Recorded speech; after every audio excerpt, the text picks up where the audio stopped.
On the 7th November 2021, at dawn around 3 a.m., I received a distress call from some of my citizens. They called me basically to inform me about flooding as a result of tidal waves that came from the sea.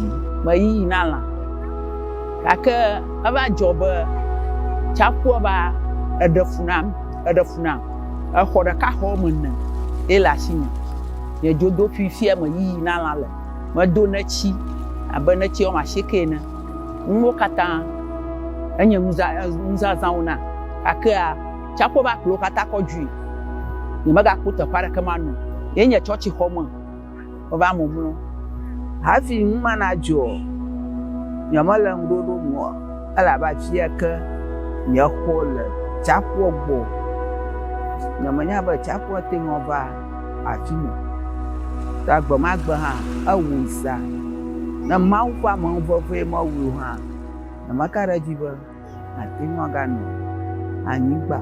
When I got there, I realized that a lot of homes have been washed with the water, the sea water, and many of the citizens were standing in the water, surrounding their homes. You know, the water engulfed them, entered their bedrooms. In fact, their kitchens, everywhere, including their animals, were submerged in water. Salakorpe, Salakorpe gbama leke gbegbe nyamapo nya dadabapo nyanto nyamapo nyanofo okata chapo kokoji. When this thing occurred, some people ran out of the area. Those who could afford to run out, they did. But the vulnerable ones were still in the water, the pools of water, when we went to meet them.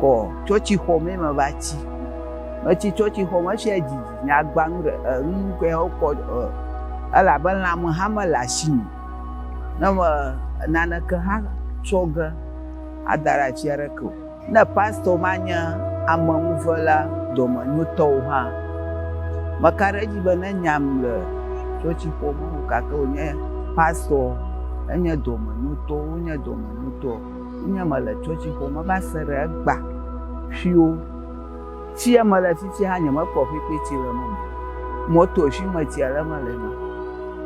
People lost their property, including the animals that they were rearing, their livelihood, their economic activities got stagnated. You know, whole canoes got lost because some were washed into the sea, and then that was the end of it. Whole nets, fishing nets, got torn, destroyed. Dog kamya wa miadu ha, ni mako dai kamya wa miadu. Nami darora chama rokata glana. If you are ngokatoba trunami baza. They put up this their various houses using local materials like palm fronds and so on and so forth. So as the water came around, these people got dislodged. Fia manonyiro gbamozo muma fam. Laba garamo fi koko asia chami. Ima va boma koko boma unwo ko fabana. Mala doma. Afatu fanima. Yeah, being the native of this town, what I've witnessed is where the first school was is far from the sea. Before you walk from the school to the sea, it will take something like 15 to 20 minutes before you get closer to the sea. And where we are now, currently, is the third place that we are relocating to. The tidal wave became so strong to the extent that the sea level is now above the land. And due to that, the tidal wave has disturbed the school and it now collapsed most of our building. Our study materials have been taken away by the sea. We have no get materials to teach the children with. Apart from that too, the classroom where the children are supposed to stay in a conducive atmosphere that will help them to progress their learning is not there. This place that we are now, we are not safe. Fuveme. Baraka chapuvaran imi bova tefea. Tefea mi va ya chapo gava furem nami. Mi ape tichao to school nami. Baraka mi va school mi ya homa. Mi atrova. Chapo va kaka mi ape school ho. Mi ape gbana gerobu reading book o mi po. We have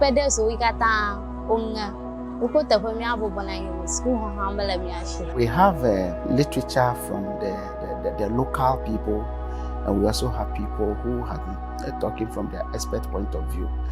They tell us Keta is lying at a level lower than the sea itself. The climate is changing, and as a result of this, is causing ice in the polar regions to contribute more water to the ocean. Now, this is causing flooding in most of our coastal communities in parts of Africa and in Ghana. Now, when you come to Ghana, there are low-lying areas along the coast, like Keta and the Greater Accra region. However, some factors also combine with global warming and sea level rise to cause flooding. For instance, when there are high waves and strong winds, these factors combine to cause flooding in our coastal communities. And that is an example of what happened in Keta in recent times. Per the figures that we got from the National Disaster Management Organization, they placed the figure at 1,557 individuals that were displaced, and these were occupying 295 homes. Gaffer's long-term solution, this is a perennial occurrence, and various governments have been looking at what they could do. You can decide to create what we call groins or sea protection or coastal protection. But there's also a challenge with that, because when you create coastal protection, it creates challenges to the adjacent coasts, to the next door neighbor, which can be Togo. And the other solution could also be relocating the people from their current location to a bit more further inland. But that also has its own challenges. It comes with land ownership challenges and traditional and cultural challenges as well. If I have to choose between the Keta port and then the sea groins, I will choose the Keta port, because the Keta port, in essence, will provide livelihood, economic activities, and then it will make the town very busy economically for the people. My appeal is to my government, central government, to speed up.